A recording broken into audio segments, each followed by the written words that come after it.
Saya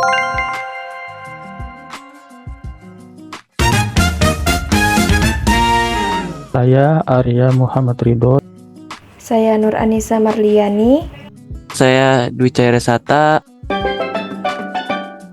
Assalamualaikum warahmatullahi wabarakatuh. Halo semuanya, di sini kita akan membahas mengenai pasar modal dengan topik pembahasan Saham, obligasi nasional, Obligasi internasional. pengertian saham menurut Bursa Efek Indonesia. Saham adalah sebuah bukti kepemilikan nilai sebuah perusahaan. Saham dapat didefinisikan sebagai tanda penyertaan modal seseorang atau pihak atau badan usaha dalam suatu perusahaan atau perseroan terbatas. Dengan menyertakan modal tersebut, maka pihak tersebut memiliki klaim atas pendapatan perusahaan, klaim atas aset perusahaan, dan berhak hadir dalam rapat umum pemegang saham atau RUPS. Tipe jenis saham. Ada dua tipe jenis saham. Yang pertama ada saham biasa. Saham biasa adalah mengacu pada bentuk kepemilikan biasa di perusahaan dan pemegang saham bisa memberikan hak suara. Yang kedua ada saham preferen, menawarkan prioritas tertentu yang menguntungkan pemegangnya, terutama dalam hal pembagian dividen maupun pengembalian modal. Apa saja ciri-ciri saham biasa dan preferen? Ciri-ciri saham biasa: 1. Hak suara pemegang saham dapat memilih dewan komisaris. Yang kedua, hak didahulukan bila organisasi penerbit menerbitkan saham baru. Yang ketiga, tanggung jawab terbatas pada jumlah yang diberikan saja. Saham preferen. 1. Dividen kumulatif. Bila belum dibayarkan dari periode sebelumnya, maka dapat dibayarkan pada periode berjalan dan lebih dahulu dari saham biasa. Yang kedua ada konvertibilitas. Dapat ditukar menjadi saham biasa bila kesepakatan antara pemegang saham dan organisasi penerbit terbentuk. Bila ditinjau dari kinerja perdagangan, saham dapat dikelompokkan menjadi 1. Ada saham blue chip stock, saham biasa yang memiliki reputasi tinggi sebagai pemimpin dalam industrinya, memiliki pendapatan yang stabil dan konsisten dalam membayar dividen. Biasanya, saham blue chip stock masuk dalam indeks saham LQ45 atau IDX 30. Yang kedua ada income stock, saham suatu emiten dengan kemampuan membayarkan dividen lebih tinggi dari rata-rata dividen yang dibayarkan pada tahun sebelumnya. Yang ketiga ada spekulatif stock, saham secara konsisten memberikan penghasilan dari tahun ke tahun, mempunyai kemungkinan penghasilan yang tinggi pada masa mendatang namun belum pasti. Yang keempat ada cyclical stock, saham yang tidak terpengaruh oleh kondisi ekonomi makro maupun situasi bisnis secara umum. Apa saja risiko dan keuntungan dari berinvestasi saham? Risiko dari investasi saham: 1. Potensi kerugian tinggi akibat pergerakan ekonomi yang fluktuatif yang menyebabkan harga jual merosot atau menjadi lebih rendah dibandingkan harga beli atau capital loss. Keuntungan investasi saham: mendapatkan dividen dan capital gain. Dividen sendiri merupakan keuntungan yang didapatkan investor dari laba perusahaan selama waktu tertentu dan dibagikan sesuai dengan jumlah kepemilikan lembar saham seseorang. Sedangkan capital gain merupakan keuntungan modal, keuntungan yang diperoleh saat investor melakukan penjualan aset lebih tinggi dibandingkan dengan harga beli aset tersebut.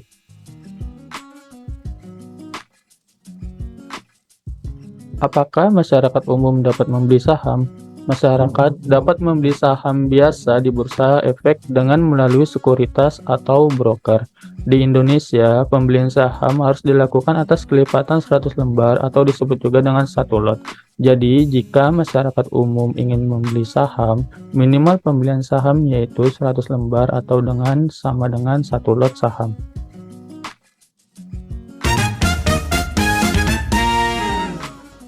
Apa itu obligasi?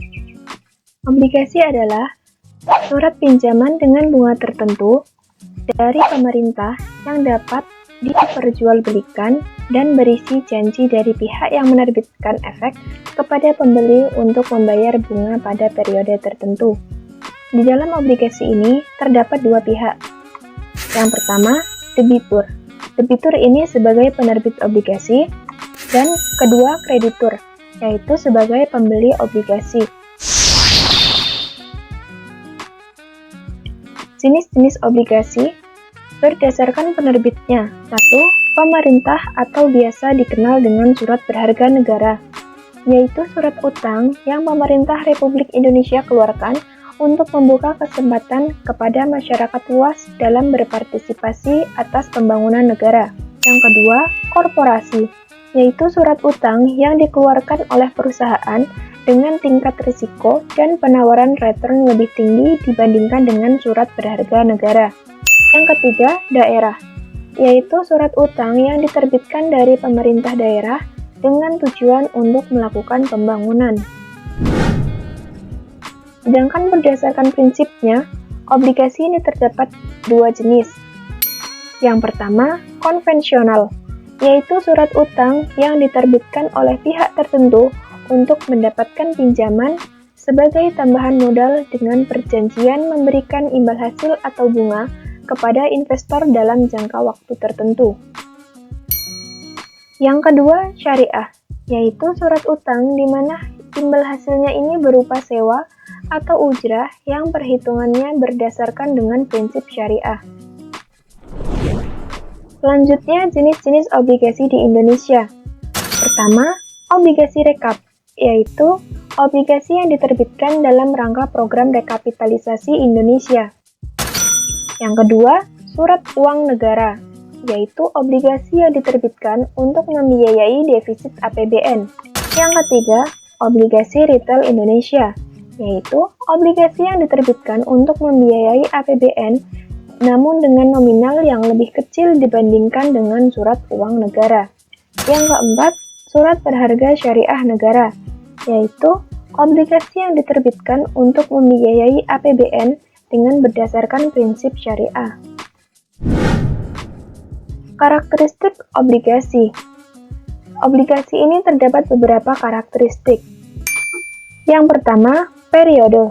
Periode di sini yang dimaksud adalah jangka waktu jatuh tempo yang beragam mulai dari 1 tahun hingga 10 tahun. Yang kedua, terdapat kontrak. Di dalam obligasi ini berisi hak serta kewajiban antara penerbit dan pemegang aset. Yang ketiga, nilai utang pokok, yaitu nilai nominal yang harus dibayarkan oleh penerbit kepada para pendana. Yang keempat, adanya coupon rate, yaitu bunga yang investor peroleh dalam satu periode tertentu. Kemudian ada kupon atau bunga, yaitu imbal hasil dari tingkat suku bunga dalam jangka waktu 1 tahun. Yang keenam, ada klaim aset penerbit. Jadi, jika penerbit bangkrut, maka dapat dilakukan klaim aset penerbit. Keuntungan obligasi. Obligasi ini memiliki beberapa keuntungan. Di antaranya, dapatkan passive income, imbal hasil yang bersaing, aman dari fluktuasi, potensi keuntungan yang lebih dari capital gain, dan bisa dijadikan jaminan atau agunan. Selain keuntungan, obligasi ini memiliki beberapa risiko. Salah satunya, risiko likuiditas. Risiko likuiditas ini timbul dari kemungkinan atas tidak likuidnya suatu obligasi untuk diperdagangkan atau tidak mudahnya menjual suatu obligasi di pasar sekunder. Yang kedua, risiko maturitas. Risiko maturitas ini berkaitan dengan masa jatuh tempo obligasi, di mana semakin lama jatuh temponya, maka semakin besar tingkat ketidakpastiannya, sehingga semakin besar pula risiko maturitasnya. Yang ketiga, risiko default. Risiko default ini hanya ada pada obligasi korporasi. Mengapa? Karena korporasi obligasi ini tidak dijamin oleh pemerintah. Sehingga apabila korporasi ini bangkrut, maka obligasi dan bunganya akan gagal bayar. Pertama-tama kita akan mengenal dulu apa itu obligasi internasional. Jadi, obligasi internasional adalah investasi dalam utang yang diterbitkan oleh entitas asing. Misalnya, dana obligasi internasional yang berbasis di US mungkin di Amerika Serikat mungkin berinvestasi pada obligasi pemerintah Australia, obligasi korporasi Tiongkok, dan obligasi pemerintah dan koperasi lainnya yang diterbitkan di luar negeri. Nah, obligasi internasional itu sama seperti halnya obligasi lainnya.